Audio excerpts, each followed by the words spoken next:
You are not going to be in a plane crash, statistically, at least.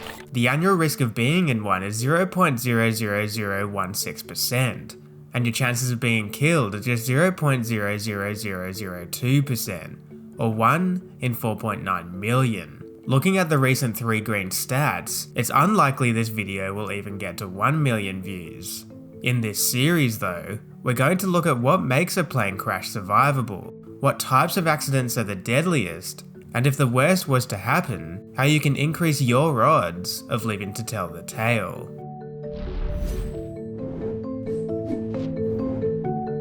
The NTSB says that 95% of people survive plane crashes, but most plane crash statistics come from an aircraft running a few meters off a runway, striking another as it taxis, or colliding with a bird. While always extremely news, YouTube, or meme-worthy, and always treated seriously by authorities, there's very little chance that the occupants inside will be put in any danger with these types of accidents. There are 3 factors though that will decrease survivability significantly: severe injury, substantial aircraft damage, and fire. They are what kill people in aircraft accidents, tied together by one overarching principle which some pilots may not even be aware of. However, it is something that's been ingrained into them since their very first flight. First though, let's take a look at the 3 things which kill people in aircraft accidents. When a plane or any vehicle crashes, it goes from moving extremely quickly to completely stationary in a very short period of time. This exhibits extreme acceleration forces on the human body, and while the body is resilient in some ways, it's fragile in others. The greater the force, the more likely it is to cause injury or death, but the direction of the force is also important.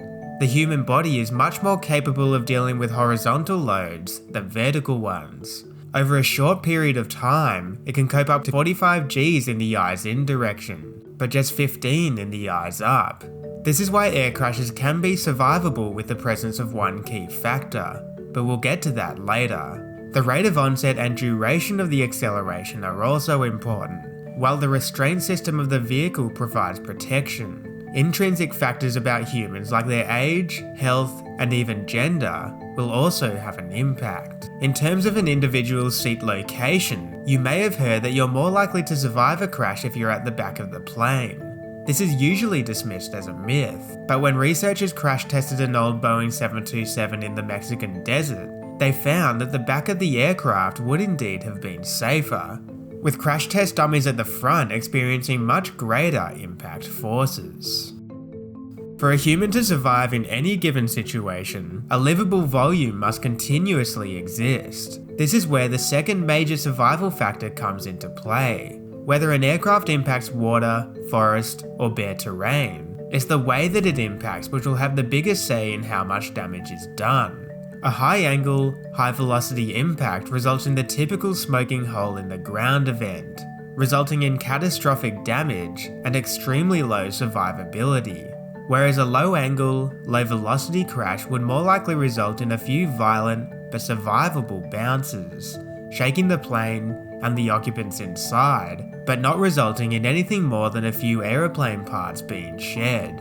As happened in February 2023, when a Boeing 737 crashed during firefighting operations in Western Australia. Both pilots walked away after it effectively made a horizontal landing on a ridgeline. Fire is obviously extremely impactful on survival odds. Many aviation accidents have occurred and been perfectly survivable until the post-crash fire, which can overcome an aircraft and its occupants extremely quickly. This is why so much emphasis is placed on the evacuation of an aircraft, should a fire occur. When British Air Tours Flight 28 Mike turned off the runway with an engine on fire in 1985, an evacuation was hampered by a jammed door and poorly designed procedures, resulting in almost half of the people on board perishing. So, the 3 big killers in aircraft accidents are clear: severe injury, damage to the aircraft, and fire. But there is one more thing, something which ties all of this together: the difference between a smoking hole and a survivable crash for everyone on board. It's what occurs before the crash. Obviously, aviation is renowned for not letting accidents happen at all, but if one is inevitable, for instance, like the rare case where a plane's engines completely fail, the key is keeping the plane in control all the way to the landing site, whether it's an airport, a field, water, or trees. Because if it is, we're much more likely to see the low angle, low velocity kind of crash we talked about before. Impact forces will be more in the horizontal plane, much more tolerable for the humans than the vertical.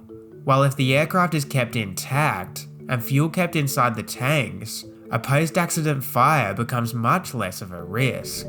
The principle comes out in a saying taught to all pilots early in their flying training: always fly the plane first, especially when something goes wrong. Keeping the plane in control is the key to not only dealing with an emergency, but surviving it should it result in the worst possible outcome. So why do we see some plane crashes being kept in control all the way to the ground, while others are not? It's not just the result of how the pilots respond to an emergency event. It's an entirely different story altogether, and it involves more analysis of what occurs before the crash. We'll look at that in the next video.